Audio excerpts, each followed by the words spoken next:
O que realmente São João estava querendo dizer quando ele disse caiu a grande Babilônia? A chave para entender essa mensagem é Babilônia. Nós temos que saber quem é Babilônia.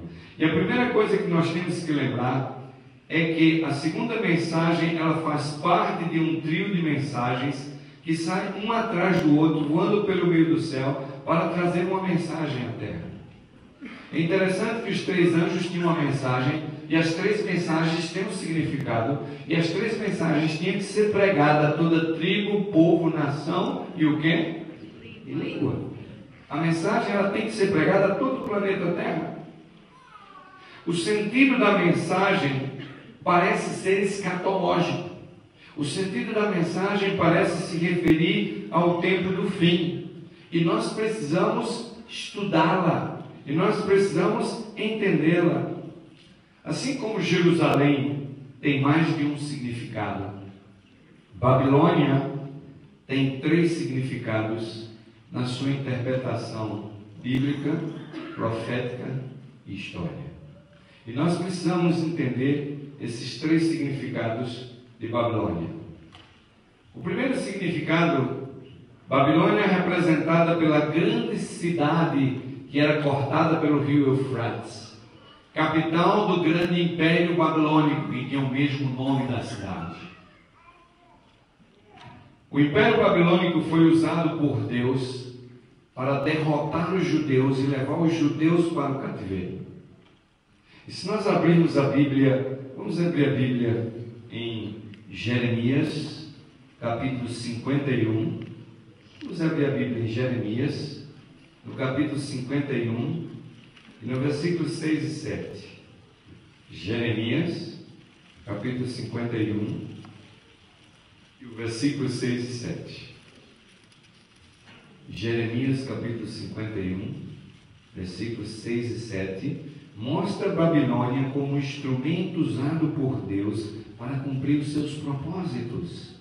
Jeremias, capítulo 51, o verso 6 e 7. A Bíblia diz assim: fugi do meio de Babilônia, livre cada um a sua alma. Não sejais destruídos na sua maldade. É o tempo da vingança do Senhor, e lhe dará a sua paga.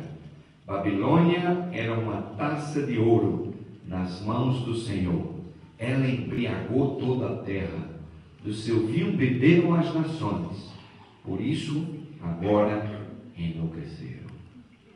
O profeta aqui está falando de Babilônia como um instrumento nas mãos de Deus para oprimir nações, para conquistar nações. E Deus usou Babilônia para levar os judeus ao cativeiro com um propósito específico. Mas o que é interessante é de que Deus ele está no controle, porque veja o que diz o verso 8. O verso 8 diz assim: num momento cairá a Babilônia e ficará o quê? Arruinada. Em um momento cairá a Babilônia. Imaginem, Deus usando Babilônia para castigar o seu povo, e logo em seguida, quando o profeta fala dessa ascendência gloriosa de Babilônia em opressão ao povo de Deus, ele diz que Babilônia cairá. Ele diz que Babilônia será destruída. Vocês sabem que a queda do Império Babilônico para o rei Ciro da Medopérsia está registrada na história, na história antiga, como uma das coisas mais incríveis jamais acontecidas. Porque Babilônia era uma cidade inexpugnável. Os muros de Babilônia chegavam a 30 metros de altura. A espessura dos muros era tão grande que Nabucodonosor construiu um jardim suspenso sobre o muro, o famoso jardim suspenso da Babilônia. A cidade era grande, cercada, tinha alimentos para um cerco de 7 anos. E o rio Eufrates cortava a cidade pelo meio e passava debaixo dos muros, abastecendo a cidade de água. Os homens especializados em guerra diziam que Babilônia era inexpugnável, indestrutível. Era a expressão dos historiadores da época. Mas misteriosamente, um dia, Ciro se aproximou da cidade E ele pegou os seus soldados persas e começou a botar saco de areia no rio. E o nível do rio começou a baixar. E os babilônicos, festejando nas suas festas, não perceberam que o nível do rio estava baixando. Até o dia que finalmente os sacos de terra que Ciro botou segurou e desviou a água do rio para uma outra direção e deixou o nível do rio tão baixo que os soldados, uma noite, puderam marchar por debaixo do muro, pelo leito do rio, e saquearam e destruíram completamente Babilônia. Deus havia dito que Babilônia seria destruída, e Babilônia foi destruída. Estava escrito na profecia. O segundo significado de Babilônia está nos escritos rabínicos. Nos escritos dos rabi, quando se refere à Babilônia, é um termo claramente usado para se referir ao Império Romano da época em que São João escreveu o Apocalipse. Várias vezes nós encontramos nos escritos antigos mencionar a cidade de Roma, a cidade do trono de César, como uma grande cidade.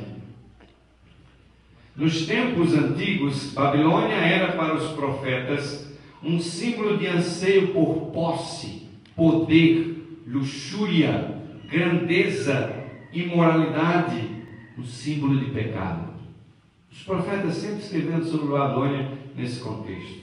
Para os judeus do primeiro século, parecia que Babilônia havia sido reencarnada no Império Romano com o seu poder de abuso de autoridade, luxúria e imoralidade, através desse poder opressivo. Porque Babilônia, na mão de Nabucodonosor, foi opressiva, e o Império Romano era extremamente opressivo. Nós vamos encontrar na história várias menções, inclusive na história judaica, de que Babilônia se referia ao grande Império Romano na época em que São João escreveu o Apocalipse. O terceiro significado de Babilônia na história profética, bíblica e histórica é de que Babilônia é uma referência aos poderes terrenos instigados pelo mal, se unindo com os que rejeitaram o Evangelho e se opondo à mensagem de Deus. O grande problema agora é identificar. Aqui Babilônia, São João está se referindo à mensagem do segundo anjo, quando ele disse assim: caiu a grande Babilônia. Estava ele se referindo à Babilônia literal de Nabucodonosor, que já havia passado. Estava São João se referindo ao Império Romano, que também era chamado Babilônia.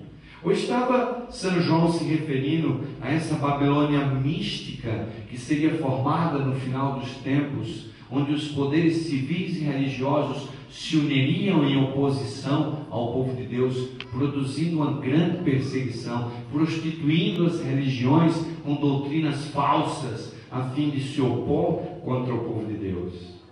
O capítulo 18 de Apocalipse, quando fala de Babilônia, fala de uma Babilônia rica, que é grande em proeminência e muito forte em poder comercial.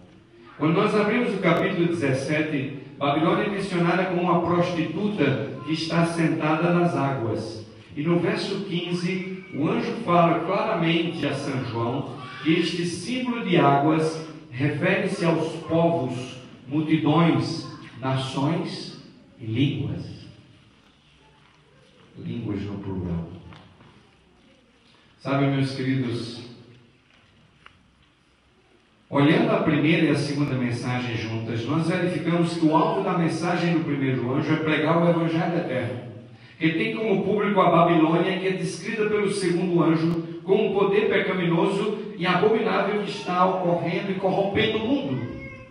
Se nós pegarmos a primeira mensagem em conexão com a segunda, de que o Evangelho é eterno, porque o juízo é chegado, tem que ser pregado a Babilônia, nós não podemos caracterizar a Babilônia como sendo o Império Babilônico de Nabucodonosor.